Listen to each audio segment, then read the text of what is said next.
Welcome back, everybody, to another episode. Today, we're going to be doing something just a little bit different. I am going to be giving my final thoughts on the game that I've been playing a lot of, and that is Avowed. The game is kind of shrouded in controversy, and a lot of people, we'll say have some pretty strong opinions about it, but I kind of wanted to just weigh in and share with you what I think about it. So that's what we're going to be talking about today. I have a few different topics lined up here, what we're going to talk about. I'm just going to kind of touch on them. I'm not going to go super in depth and have like a ton of detail here. Really just want to get my opinion out and just share what I think. So the topics that we're going to be covering are going to be the overall story of the game, the world itself, the combat, the skill trees, the itemization and all the different items that are available to you in the game and all the different armor pieces and whatnot. And we're also going to be talking about the upgrade system that they have in place so that you can upgrade your armor and weapons, and we'll kind of talk about that a little bit and what I think about that. And then at the very end here, I'll give you my final rating of what I think the game is for me. Now, that number could be different for everyone else. That's just what I think. Anyways, let's get right into it. So let's start with the story. So the story, I actually am kind of a big fan of it. I know it's probably not the most original story in the world, but I am a big fan of the concept itself. You know, the Dream Scourge taking over the lands, and not just some unknown force or that threatens the entire existence of the world, blah blah blah. It's just gonna come and kill everybody. Like, no, it's a little bit more than that. You've got this force on the land that's not just going through the land and taking lives, but it's taking over the life on the land. For example, minor spoilers here. If you've played more than 15 minutes of the game, you'll already know this. But if in the very beginning we land, when our ship crashes on shore and we're walking through this fort, we can already see the effects of the Dream Scourge, basically making these people, it seeps into their minds and makes them have these vivid dreams and shows them things that don't really exist, and makes them hallucinate, and eventually these hosts they go crazy. They have no idea what's going on. They are seeing things that don't exist. They're hallucinating. They become very aggressive. They start, things start growing on their face, and then they just go crazy and they start killing everything that's around them. They lose their ability to think rationally, and the concept of that is just very interesting to me. I personally really like the concept. I wouldn't say that it's necessarily anything groundbreaking, but it is something that I enjoy. So as far as the story is concerned, I have enjoyed it so far, and I give that a thumbs up. Now we're going to move on to the world. The world is a very beautiful environment. The graphics in the game are fantastic. I love the way that the world looks. It's full of interesting things to look at. The enemies are interesting, and there's a lot of very interesting things to see and do out there. There's a lot of storytelling that happens through the world and the environment around you, and I appreciate that.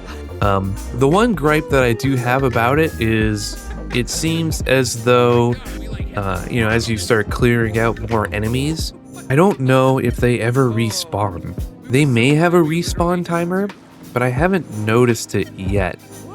So unfortunately, once you do kind of kill everything, the world does feel pretty empty. I wish that there was something more there, even just a simple respawn timer so enemies could respawn and you could enjoy killing them again and again and again if you really wanted to. But I don't know that that's there yet. So once you've cleared a zone and you go back to it, it does feel very empty and there's really not much else to do there. So that part does kind of suck. But other than that, I have enjoyed it very much. Moving on, we have the combat.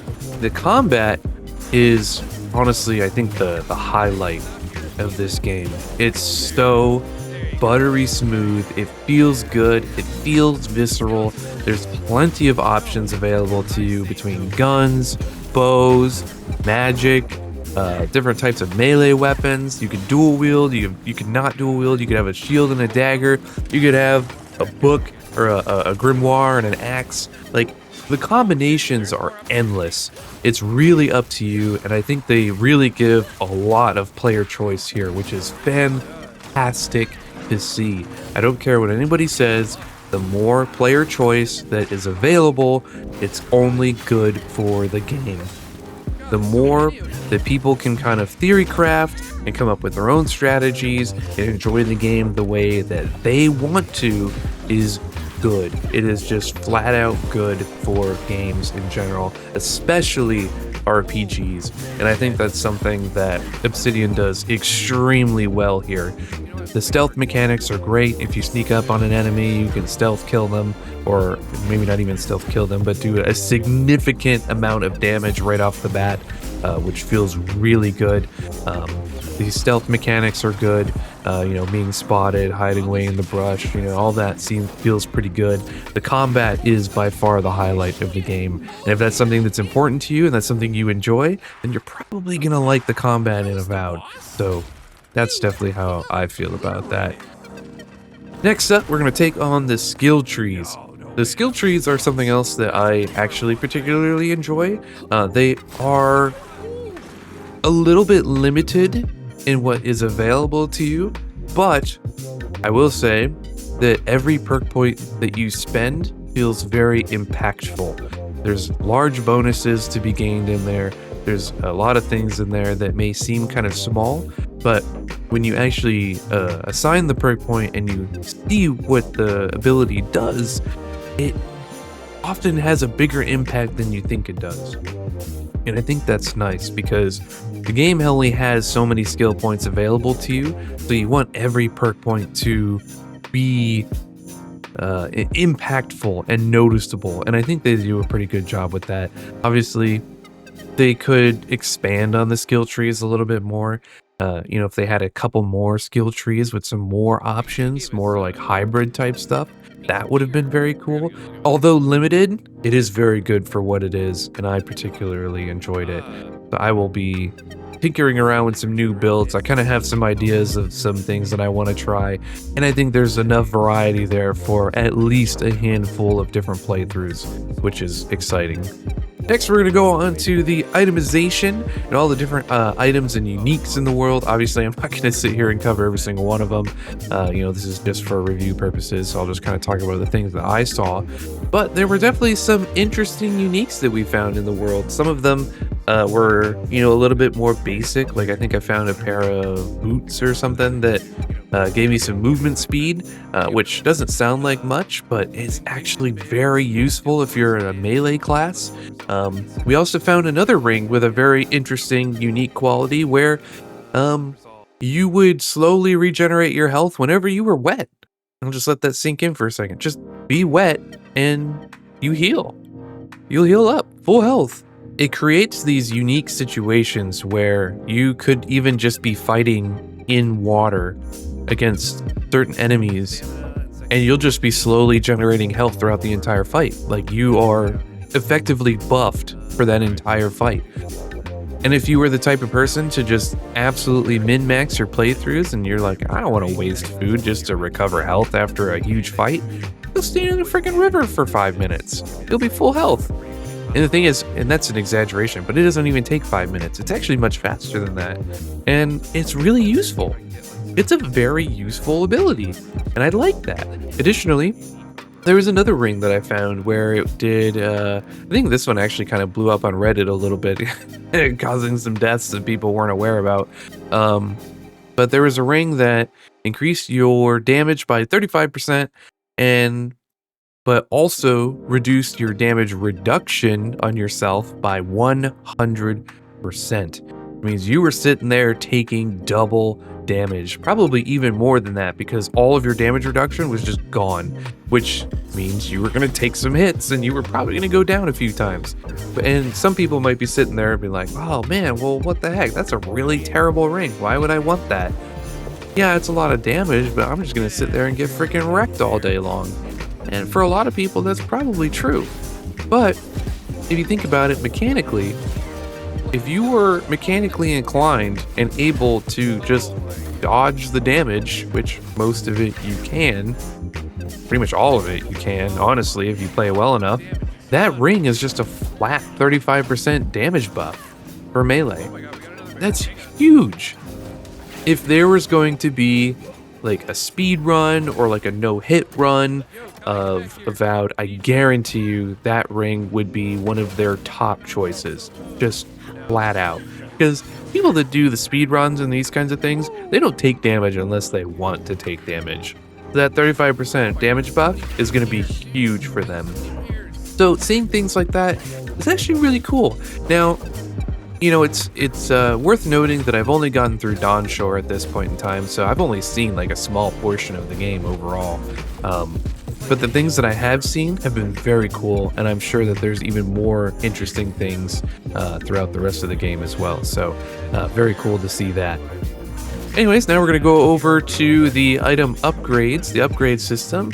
Now, I'm personally a big fan of any system that has upgrades that isn't complete trash. You know, I've seen some pretty awful upgrade systems in the past, but and Avowed doesn't reinvent the wheel here. It's not like there's anything new, but it works. It just works. You know, you go out, you find a couple upgrade materials, you slap it on your weapon, and boom, it's a little bit stronger. You know, it's really straightforward. It doesn't have to be this groundbreaking thing, but it works. It gets you out in the world. You want to find the materials, then you spend those materials to upgrade your weapons, you get stronger, and then you take on bigger and badder enemies. Pretty much how all upgrade systems work. Yeah, it's nothing to write home about, but it works. And it feels good when you do it. And then additionally, on top of that, the unique weapon upgrading actually is kind of fun. Instead of, you know, just making that stronger, you kind of get like a baseline unique ability on the weapon. You know, for example, I think I had one where it said there was like a frost axe that was like my favorite one. It said power attacks would do medium frost accumulation or something like that, right? So then instead of just making that stronger, you had an option. You had two different options that were available to you. One of them was, okay, power attacks are now going to do high frost accumulation. All right, cool, makes sense. But then there was another option where you could upgrade it instead to do medium frost accumulation, but in a small AoE around your target. So now, all of a sudden, you've got a cleave frost accumulation on everything around your target, and it was massive. I would get into these situations where I would have, you know, 3-4 melee dudes around me, and I'd sit there and start doing power attacks, and I'd kill the first guy in front of me, and I'd turn to my side, and the dude next to him's already frozen, and I'm already doing bonus damage to him.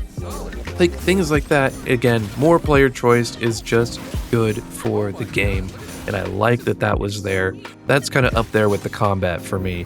So, all this to say, my conclusion of the game is probably going to be somewhere, I don't know. I mean, it's not a 10. It is missing some things. The world is empty. I don't know what the replayability is going to be like. You know, I think you will get a few playthroughs out of it if you really enjoy the game, doing different builds and whatnot. But as far as I know, there's no New Game Plus, so that's kind of out. But that's also not that big of a deal. I mean, if you look at, you know, other games that are somewhat similar in the genre, like Fallout or Skyrim or even New Vegas, like none of those had New Game Plus. So I don't really see that as a detractor. Just some people might be turned off by that. So I think my final rating for the game is gonna be a 7 out of 10. I think it is a really solid 7 out of 10. There are some things that are lacking, but I think what it does well, it does pretty dang well. And I know that there's, again, kind of like I mentioned in the beginning of the video, the game is somewhat shrouded in controversy. A lot of people are making direct comparisons to even Oblivion with some of the physics aspects. I think I watched a video where a guy kind of stood in the middle of a town with a bow and arrow and shot up into the sky and then watched the arrow come back down in like Oblivion, but then Avowed, it was just, the arrow just shot up and it disappeared. Which, you know, from an immersion standpoint, I could see why that could bother somebody, but for me personally, that's so small, I don't even really notice it or think about it, you know, when I'm playing the game. I'm much more worried about other things. So while good on Oblivion, and some could say bad on Avowed, it doesn't bother me. And I'm going to mention this. I don't know that I necessarily should mention this, but I'm going to talk about it anyways. Before the game came out, people started getting really hyped up, right? They look at the gameplay and they see who's making it, and they're like, oh my god, it's going to be like another Skyrim. Or it's going to be, oh man, this is going to be like as big as like Fallout New Vegas. It's Obsidian. They're doing their thing, right? You know, whatever. But I think people kind of got their hopes up in the wrong ways. Obsidian themselves even said that Avowed is not going to be a Skyrim clone. It's not Skyrim. And if you played the game, you would also agree that the game is definitely not Skyrim. And there are people out there who continually try to compare it to Skyrim and, you know, Oblivion and etc. You know, there's plenty of videos on it. People are obviously very upset about it. You know, maybe it's because they're waiting for Elder Scrolls 6. They really want that to come out. But the point I'm trying to make is it's not really an apples to apples comparison. Like, yes, they're both RPGs, and yes, they both have, you know, skill trees and combat, but that's kind of where the comparison ends. Avowed is not trying to be Skyrim. It's like, yes, they're the same genre, but they're very different games. You know, if you look at Call of Duty and Counter-Strike, for example, yes, they're both first-person shooters, and they both have competitive multiplayer aspects. The games couldn't be any more different. It's like playing Call of Duty and complaining that you don't have to buy your weapon again every time you die, or playing Counter-Strike and complaining like, oh my god, why don't I have all like my perks and weapon attachments? This sucks. It's because they're two very different games, and I think people get their wires crossed a little bit too much when they look at Avowed. I don't think it deserves the hatred that it has. I personally really enjoyed the game. Again, I concede that it definitely has its flaws, and it has room for improvement, but I definitely don't think it's a bad game. It's worth the time, it's worth the investment.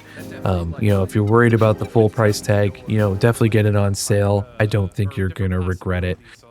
That's my final opinion on the game. I hope you guys enjoyed watching this. This is a different kind of video for me, so I hope I kept it structured enough that I didn't lose your attention by the 2-minute mark. But I think for right now, I'm going to take a break from the Avowed series. Personally, if you guys want to see me play more Avowed, definitely leave some comments down below and let me know that you want to see more Avowed. If not, I may just keep playing it personally off camera. Anyways, guys, thanks for watching, and we'll see you in the next video. Peace.